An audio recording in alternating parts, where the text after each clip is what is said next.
말씀 함께 찾아보겠습니다. 히브리서 6장 9절에서 12절입니다. 히브리서 6장 9절에서 12절 말씀입니다. 사랑하는 자들아, 우리가 이같이 말하나 너희에게는 이보다 더 좋은 것 곧 구원에 속한 것이 있음을 확신하노라. 하나님은 불의하지 아니하사 너희 행위와 그의 이름을 위하여 나타낸 사랑으로 이미 성도를 섬긴 것과 이제도 섬기고 있는 것을 잊어버리지 아니하시느니라. 우리가 간절히 원하는 것은 너희 각 사람이 동일한 부지런함을 나타내어 끝까지 소망의 풍성함에 이르러 게으르지 아니하고 믿음과 오래 참음으로 말미암아 약속들을 기업으로 받는 자들을 본받는 자 되게 하려는 것이니라. 아멘. 제가 습관처럼 한 65세까지만 살다가 천국 가야 되겠다라는 말을 많이 합니다. 그렇게 말하면 사람들이 이상하게 보죠. 65세 같으면은 한창인데, 근데 지금 세상이 얼마나 비뚤어져 있고 사람들이 이상한가, 잘 모르겠어요. 그죠? 그런 거 보면 과연 이 세상에서 더 오래 살만한 가치가 있나? 제가 이 땅에서 해야 될 그 일들만 딱 끝이 난다면 저는 정말 바로 천국에 가고 싶다라는 소망을 가지고 살아가고 있어요. 목회는 정치가 아닙니다. 그죠? 목사들은 정치를 해서는 안 됩니다. 물론 교회 정치라는 과목이 있기는 있지만 교회 안에는 정치라는 게 있으면 안 되는 것 같아요. 왜냐면 정치는 포퓰리즘으로 빠져버리고, 포퓰리즘으로 빠져버리면 자기의 뜻을 관철시킬 수 있는 방법이, 가능성이 점점 더 줄어버리기 때문에 그래요. 목사들이 복음을 전해야 되는데 포퓰리즘에 빠져가지고 성도들의 비율을 맞추다 보면 당연히 복음의 색깔을 희석시킬 수밖에 없고 아예 복음의 색깔을 드러내지 않을 수밖에 없다라는 거죠. 그래서 참 난감하긴 해요. 이런 걸 보면 정치적인 문제가 이게 교회에 얼마나 큰 부작용을 초래하고 있는가. 신문 기술 있죠. 신문. 사람을, 고문 말고요. 신문에서 원하는 정보를 캐는 기술 가운데 굿캅, 배드캅이라는 기술이 있어요. 2명의 경찰이 있는데 1명의 경찰은 그 용의자를 갖다가 윽박지릅니다. 네가 이 죄를 저질렀지? 막 괴롭혀요. 그러다가 이제 힘이 빠질 쯤 되면 뒤에 어떤 좋은 경찰이 가가지고 다독입니다. 이렇게 해가지고 다독여가지고 원하는 정보를 끌어내는 게 그건데, 근데 교육이라는 거는 비단 목양뿐만이 아니고요. 자녀들 양육도 마찬가지고요. 굿캅, 배드캅은 역효과를 가지고 옵니다. 목양을 예를 들면 성경에 나와 있는 말씀이 만약에 약간 인간들의 본성에 비춰봤을 때 배드하다, 그러면은 목회자는 그대로 배드하게 전해야 돼요. 말씀이 이렇게 부담 주고 배드하니까 목회자, 나는 너희들을 위로하겠다. 그럼 하나님은 배드캅이고 목사는 굿캅이 되는 거죠. 그죠? 그럼 사람의 본성이라는 게, 성경 말씀이 막 그 본성에 위배되고 싫어하는 말들을 막 하면 부담이 돼요. 부담이 되는데 거기에 목사가 위로를 한마디 탁 던져버리면 그 성경 말씀에 초점을 기울이기보다는 그 목사의 말에 초점을 기울여서 싹 빠져나가는 경향이 있어요. 그게 우리의 본성입니다. 저희 집에 둘째 놈이 목이 안 좋아요. 성대결절 왔다가 지금도 뭐 걸걸거려요. 이제 12살짜리가 하여튼 걸걸거려요, 목이. 저는 좀 자제 좀 하고 절제 좀 해라. 제발 좀. 너 그러면 나중에 그 목소리가 얼마나 나중에 듣기 싫어지냐. 차라리 김기태 같이 노래라도 잘하면 나은데, 넌 노래 소질도 없으니까 목소리 그러면 사람들이 싫어한다. 그러면은 이제 제 집사람도 거기에 대해서 주의를 주고 같이 이렇게 압박이 어느 정도 가줘야 돼요. 압박이 가주면 얘가 어떻게 생각할까요? 어머니 아버지 둘 다 이런 거를 싫어하네 라고 생각을 하면 약간의 개선의 여지가 있는데, 저는 막 쪼아대죠. 원래 제 성격이 못 됐으니까. 근데 집사람은 위로한다고 풀어줘요. 그러면 이 둘째 놈의 본성은 어떻게 따라갑니까? 아버지는 저렇게 쪼아대지만 눈치 봐서 내가 하고 싶은 대로 되겠네. 왜? 어머니는 별로 말을 안 하니까. 그게 인간의 본성이에요. 이상한 부분이 있을 때 자녀 양육의 어떤 일들로 자녀에게 이상한 부분이 있으면 부모가 다 그 부분에 대해서는 지적을 해야 돼요. 지적을 하고 개선이 되었을 때 그 뒤에 부모 둘 다 칭찬을 하는, 그게 맞는 거지. 한 명은 쪼아대고 한 명은 위로하면 그 부분을 절대로 나아지지가 않아요. 물론 어린아이 때 3살 4살 말귀를 잘 못 알아들을 때야 그게 가능하겠지만, 지금 뭐 10대 아이들에게 그런 식으로 작용을 해버리면 그 아이가 가지고 있는 못된 습성은 절대로 고쳐지지 않습니다. 오늘 제가 왜 이런 말씀을 드리냐면, 우리가 지난번까지 이야기했던 이 히브리서 기자, 뭐 주석가가 목회자일 거다라고 이야기했는데, 저도 뭐 그 생각에 공감을 해요. 동의를 하고, 그 목회자인 이분이 예수 그리스도의 충분성을 부정하는 배교자들에 관련된 것들을 이야기하고, 그들은 결코 좋은 열매를 맺지 못한다. 가시와 엉겅퀴를 내고 결국은 버림을 당해 죽을 수밖에 없음을 지금 이 히브리서 기자가 속해 있는 공동체의 무리들에게 전하고 있는 겁니다. 그러면서 이가 오늘 9절에 사랑하는 자들아 라고 이야기를 하면서 이 배교자들이 아닌 그래도 나름 투쟁하고 애쓰고 있는 자신의 공동체 성도들에게 이야기를 해요.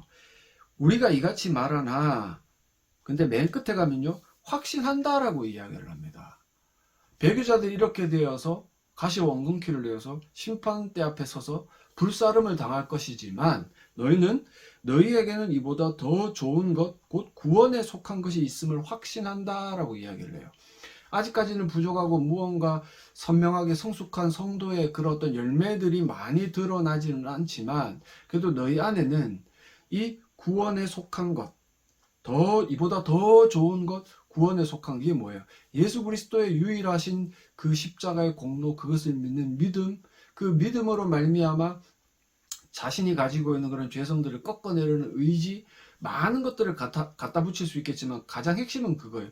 예수 그리스도만이 유일한 구원의 근거가 된다는 그 믿음, 그게 너희 속에 있다. 그래서 나는 우리가 이같이 말한다라는 것은 약간 감독관들의 어떤 반응이겠죠. 분명히 확신한다. 너희가 아직은 부족하나 너희가 믿고 있는 그 믿음이 순수한 예수 그리스도에 대한 믿음임을 우리는 확신한다라고 이렇게 이야기를 해요.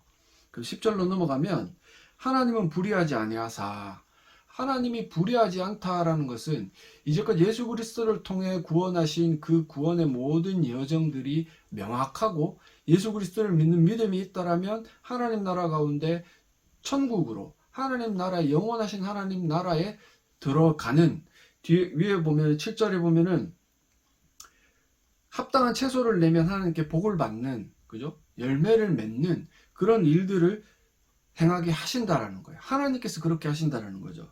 그래서 불의하지 아니하사 너희 행위와 그의 이름을 위하여 나타낸 사랑으로, 그죠? 이미 성도를 섬긴 것과 이제도 섬기고 있는 것을 잊어버리지 아니하신다라고 이야기를 해요. 누군가를 섬기는 일은 막 쉽지가 않아요. 왜 그러냐면 그 섬김 가운데 무언가 확고하게 자신에게 주어지는 상이 있지 않기 때문에 그렇습니다. 물론 교회 가면은 나대는 인간들 많아요. 뭐 조금 뭐 하고 헌금하고 뭐 그 이름 빠지면은 난리치는 인간들 있죠. 그리고 누구 약간 불우한 형제자매를 돕고 나면 그걸 안 알아주면은 속이 뒤집어지는 인간들이 많아요. 근데 진짜 하나님의 그 사랑으로 예수 그리스도께서 행하셨던 그 사랑으로 성도를 섬기는 일은 예수께서 말씀하신 것처럼 오른손이 아니라 왼손이 모르게 해라. 드러내지 마라. 왜 그러냐면 너희가 다 받은 것으로 섬기는 것이기 때문에, 즉 너희 것이 없기 때문에 자랑할 것이 없다. 근데 누구는 아세요? 하나님께서 아시는 거예요. 잊어버리지 않으시는 거예요. 그래서 교회 일을 하다가 제일 한심하죠. 그죠? 열심히 하다가 남들이 알아주지 않고 누가 또 섭섭한 말 한마디 하면 번아웃 됐다는 둥, 내려놓는다는 둥, 뭘 그렇게 열심히 해서 내려놓는지는 모르겠는데, 그 모든 것들이 무엇과 연결이 되어 있냐면 개개인이 가지고 있는 공로주의와 연결이 되어 있기 때문에 그래요. 내가 이만큼 했고, 내가 이만큼 열심히 교회를 섬겼고, 내가 이만큼 성도를 섬겼고, 헌금도 이만큼 했는데 아무도 알아주지 않아. 알아주지 않으면 어떻습니까? 하나님 한 분, 불의하지 아니하신 그 하나님 한 분만이 잊지 않으시고 우리에게 하나님 나라의 복을 약속하시는데 도대체 무엇이 섭섭하고 무엇이 힘들다는 겁니까? 그냥 교회에 가면 문제가 가장 이런 것들이에요. 성도들 간에 일어나는 다툼이 열심을 자랑하기 위한 그 마음들 있죠. 헌금, 뭐 직분, 헌신, 봉사 하면 꼭 알아줘야 돼요. 제가 제일 싫었던 게 뭐냐면 헌금을 광고 시간에 읽어주죠. 감사의 제목을 줄줄줄 읽어줘요. 근데 거기 보면 감사의 제목에 올라오는 거 보면 다 잘된 일만 올라오죠. 그죠? 내가 사업에 망했는데 하나님께서 그래도 이렇게 살게 해주시니 감사합니다라는 헌금 제목은 본 적 없어요. 사업이 번창하고 자식이 어디 대학에 가고 그 감사의 제목을 적는 이유는 뭡니까? 자랑하고 싶어서고 그 자랑하고 싶어하는 마음을 다독거리기 위해서 목사들이 광고 시간에 그거를 줄줄줄 읽어주는 거예요. 제가 예전에 통합적 교회에서 그때는 그냥 평신도 청년이었는데 부흥회를 했는데 새벽에 누가 헌금을 올렸나 봐요. 그리고 부흥 강사가 자기가 다녀본 부흥 집회 가운데 가장 큰 액수의 헌금이 올라왔다라고 이야기를 해요. 근데 그 이야기만 하면 그 헌금을 누가 했는지 다 알거든요. 답답하죠, 그죠? 자꾸 자기가 가진 것들을 감추어야 되는데 오직 그래서 예수 그리스도만이 내 인생 가운데서 드러날 수 있게끔 해야 되는데 우리는 어떤 면에서든지 간에 어떤 형태로든지 간에 정치를 해가지고 나를 드러내고 싶어하는 마음이 가득하다. 그런 것들을 하던 인간들이 그 윗부분에 나와 있는 배교자들의 습성 아니겠어요? 그러니까 이 목회자가 이야기하잖아요. 하나님은 불의하지 않으셔. 하나님은 아셔. 하나님은 아시는데 너희 왜 그렇게 자꾸 문제를 일으키고 예수 그리스도 아니 오죽했으면 예수님에 대해서도 자기 자신의 그 공로를 주장해 가지고 예수님과 뭔가 동급처럼 생각하게 만들려는 행세를 하겠습니까? 참 안타깝고 또 안타깝고 참 가면 갈수록 심해질 거예요. 아마 빈부의 격차도 심해지고 돈 많은 사람들은 교회에서 정치를 안 하는 것처럼 보이지만 그 어떤 자기의 어떤 공로로 정치하는 것 또 그것을 이용해서 목회자들이 굿캅으로 배드캅이 아니라 굿캅으로 하나님이 배드라고 말씀하셔도 자기는 굿이라고 말하는 그런 목회자들의 그런 정치 행보들이 교회를요 점점 더 망하게 만들어가는 겁니다. 그러면서 11절에 뭐예요? 우리가 간절히 원하는 것은 여기서 간절히 원하다라는 말의 원어적 의미는 탐내다, 욕심내다 뭔가 약간 좀 부정적인 의미가 담겨있는 말 같지만 이 목회자의 마음이라는 게 10절에 나와 있는 하나님은 잊어버리지 않으시니까 예수 그리스도 말고 뭐 자꾸 자랑하려고 하지 마. 그거를 나는 원하는데 간절히 원하는데 막 끌어오르는 거예요. 그 간절히 원하는 것이 너무나 끌어오르는 그 마음을 지금 전하고 있는 겁니다. 자꾸 이제 목사들에 대해서 제가 뭔가 이렇게 안 좋은 말들을 자꾸 하는데 근데 실상이니까 목사들이 이 히브리서 이 기자처럼 성도들이 예수님만 바라보기를 막 끌어오르는 탐심으로 속된 말로 탐심으로 원하기보다는 그냥 내가 편안하게 은퇴하는 그날까지 편안하게 목회하고 정치 잘해가지고 뜯어낼 거 다 뜯어내고 그리고 종국에는 원로 목사 돼가지고 속된 말로 뒤질 때까지 성도들 고열을 쪽쪽 빨아먹기를 원하는 그거를 원하는 게 지금 현실 아니에요. 하나님은 불의하지 않으신 분인데 어떻게 그 하나님의 말씀을 전하는 목회자들은 불의해가지고 이 히브리서 기자처럼 예수 그리스도를 드러내서 성도들 마음속에 예수 그리스도 성도들의 마음속에 예수님만 자리 잡도록 원하는 것이 아니라 그죠? 쓸데없는 공로 어이구 어이구 그래 잘하고 있어, 헌금 많이 해, 네 열심히 하고 있어. 또 섭섭하게 들리면 가서 혼을 내는 게 아니라 그래 그거 잘못했지, 이간질이나 하는 그런 모습을 보이고 있겠습니까? 저는 그게 참 답답한 거예요. 왜 이러지 잘 이해가 안 가는 거죠. 그래서 10절에 계속 읽어드릴게요. 너희 각 사람이 이 서신을 보고 있는 이 공동체 각 사람이 동일한 부지런함을 나타내어 끝까지 소망의 풍성함에 이르러 하나님 나라의 복, 즉 예수 그리스도를 믿고 갈 수 있는 하나님 나라의 그 복을 끝까지 도달할 수 있기를 원한다. 그렇게 하기 위해서 뭐라 그래? 12절에 게으르지 아니하고 믿음과 오래 참음으로 말미암아 약속들을 기업으로 받는 자들을 본받는 자 되게 하려는 것이니라. 목회자가 계속해서 설교를 하면서 성경에 나오는 인물들의 인생들을 이야기하죠. 그죠? 이게 인물 중심 설교가 아니라 그가 걸어온 한 명의 신앙인으로서 어떻게 걸어왔는지에 대한 그림들을 나타내는 거예요. 하나님께서 그 인생을 어떻게 변화시키셨는가에 대한 것들을 보여주는 거예요. 그들이 어떻게 살았습니까? 게으르지 않고 믿음과 오래 참음으로 살아왔다. 우리가 잘 알고 있는 아브라함이나 요셉이나 뭐 다윗이나 모세도 그렇고요.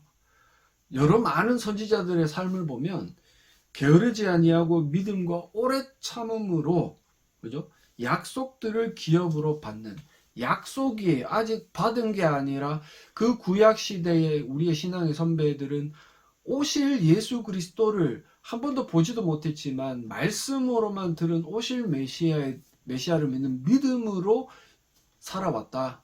그것들을 너희 또한 본받아야 되는데 너희는 이미 예수 그리스도를 보지 않았느냐?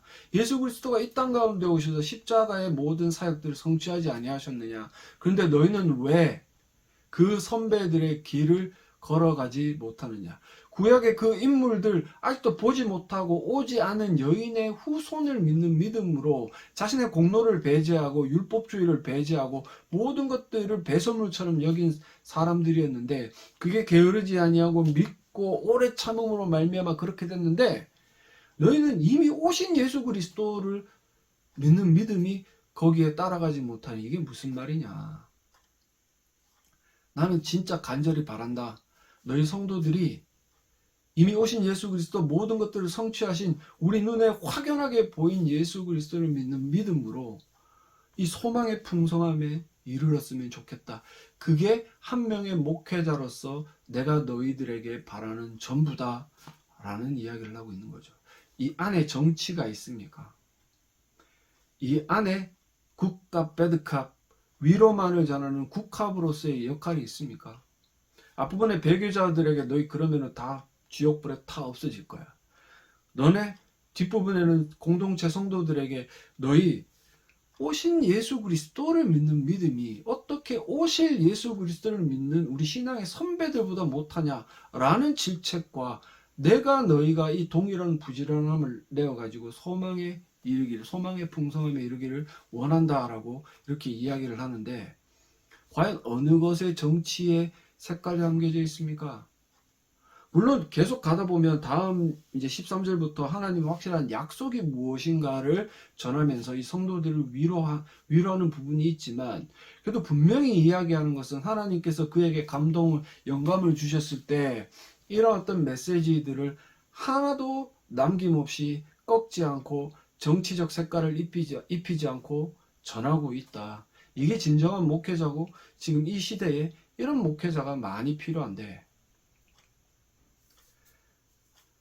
정치가인지 목회자인지 모를 그들의 삶은 참으로 제 마음을 무겁게 합니다. 인간의 본성이 정치를 좋아하는 것 같아요. 물론 저는 정치를 극도로 싫어하기 때문에 목회도 그만뒀고 지금 뭐 이렇게 버스 기사로서 일을 하고 있지만 별로 안 끼어들고 싶어요. 속된 말로 독고다이 하고 싶어요. 그래도 뭐 소개해준 양반의 이 면이 있기 때문에 조금은 이렇게 움직이고 있지만 저는 그랬던 것 같아요. 사역을 할 때는 그래서 잘 쫓겨나고 교회를 옮겨 다니는지 모르겠는데 정치하는 게 싫었어요. 정치라는 거는 항상 군중을 위해서, 민생을 위해서 하는 게 정치인데, 정치하는 사람들의 최종 목적은 뭡니까? 자기 자신의 안위예요. 자기 자신의 영달이고 자기의 뜻을 굽히는 겁니다. 목회자가 자기의 뜻을 굽히면 하나님의 뜻은 뭐가 됩니까? 더 엄밀히 따져서 말하면 목회자는 그냥 로봇가 되면 돼요. 하나님께서 시키시면 시키는 대로, 하지 말라면 안 하면 되고, 하라면 하면 되고, 그렇게 하면 되는데, 그것도 너무 힘들고, 그렇게 하려니 먹고 사는 게 걸리고, 먹고 사는 거 해결하려니 정치질을 할 수밖에 없고, 오늘 본문에 나와 있는 말씀처럼 정말 여러분들이 한 명의 목회자로서, 한 명의 성도로서 사랑한다면, 성도들을 섬기고 사랑한다면 막 드러내려고 하지 마세요. 그걸 드러내려면 정치할 수밖에 더 있습니까? 그냥 아무도 모르게 그거는 결국 하나님께서 알아주시는 거고, 그게 우리 신앙의 선배들이 걸어왔던 길이고, 우리가 또한 걸어가야 되는 길이고, 목회자라면 성도들이 그렇게 되기를 애간장 끓을 정도로 원하셔야 됩니다. 그러기 위해서 복음을 전해야 되고, 그러기 위해서 하나님의 말씀을 굽혀서는 안 되는 거죠. 그냥 좀 많이 답답해요. 많이 답답해요. 이래저래 다 답답해요. 아, 빨리 예수님 오시면 좋겠다라는 생각이 지금처럼 간절하게 드는 건 없는 것 같아요. 그래서 짧은 말씀이지만 이 말씀 안에 담겨져 있는 이 한 명의 목회자의 그 간절함, 하나님은 불의하지 않으세요. 하나님은 다 알고 계세요. 여러분들이 아무리 속이려고 감추려고 애를 써도 여러분들 마음속에는 하나님이 모든 걸 다 꿰뚫고 계세요. 특별히 목회자 당신들의 그 모든 것들을 하나님이 다 알고 계십니다. 하나님은 불의하지 아니하세요. 한 만큼, 물론 그렇게 할 수 있도록 하신 분도 하나님이시지만, 그 결과물로 좋은 열매를 드러내는 만큼 하나님은 잊지 않으시고 그를 하나님 나라로 이끌어 들이세요. 만약에 가시와 엉겅퀴를 내면 그 사람은 지옥불에서 사그라들게 될 겁니다. 물론 천국 상급을 이야기하는 거 아닙니다. 각 사람에게 주어져 있는 역량이 다르기 때문에 열매를 많이 맺든 적게 맺든 천국 가는 건 다 똑같습니다. 그럼 또 그럴 겁니까? 난 열심히 했는데 왜 저 사람이랑 똑같이 가야 돼요? 그것부터가 이미 틀려먹은 거죠. 그죠? 차별이 없는 곳이 천국이라고 이야기를 하는데 자꾸 차별을 만드니 이 얘기는 더 할 필요는 없을 것 같고요. 그래서 이 한 명의 목회자가 이야기했던 것처럼 이 마음이 제 마음이고 여러분들의 마음이고 여러분 자녀들을 향한 마음이 됐으면 좋겠습니다. 우리가 간절히 원하는 것은 너희 각 사람이 동일한 부지런함을 나타내어 끝까지 소망의 풍성함에 이르러 게으르지 아니하고 믿음과 오래 참음으로 말미암아 약속들을 기업으로 받는 자들을 본받는 자 되게 하려는 것이다. 그래서 함께 천국 갑시다. 예수님 빨리 오시기를 기도하고, 그리고 조금은 우리의 삶을 통해, 내가 걸어가는 삶을 통해 세상이 조금이라도 나아질 수 있다면 애쓰는 저와 여러분들이 되셔서 하나님의 영광을 드러내시고, 그래서 정치하지 마세요. 하나님과 줄다리기 하지 마세요. 시키면 시키는 대로 하고, 안 되면 죄송하다고 회개하고, 될 수 있기를 원한다고 간구하셔서 정말 주님의 몸된 교회로서 이 땅 가운데 하나님의 영광을 드러내시는 저 여러분들이 되시기를 간절히 소망합니다.